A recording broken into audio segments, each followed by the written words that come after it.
এই যে মুখলেসুর রহমান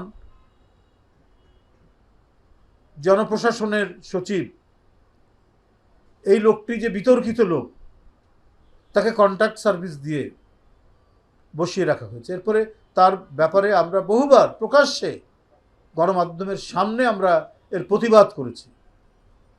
যে মানুষটি বিতর্কিত লোক, যে মানুষটি দুদকের সচিব থাকা অবস্থায় দেশনেত্রী বেগম খালেদা জিয়ার নামে সাজানো যে মামলা দিয়েছিল 111-এর সরকার, ওই সময় উনি দুদকের সচিব, সেই মামলাগুলোকে তিনি ত্বরান্বিত করেছেন।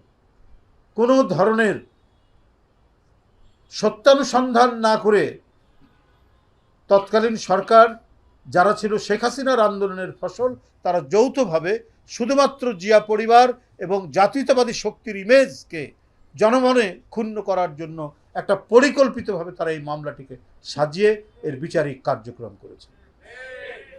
তাহলে সেই লোকটি জনপ্রশাসনের সচিব থাকবে কি করে? তারপরেও তো তাকে সরালেন না, তাকে প্ল্যানিং কমিশনের সদস্য করলেন।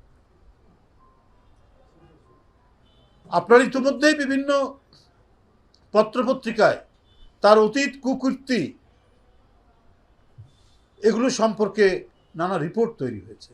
একেবারে খাস শেখ হাসিনার পোষ্যপুত্রদের মধ্যে একজন ছিলেন ইনি, কিন্তু তাকে এতদিন ধরে বসিয়ে রাখা হলো।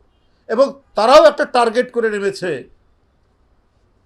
যে বিএনপির কোনো অস্তিত্ব রাখা যাবে না।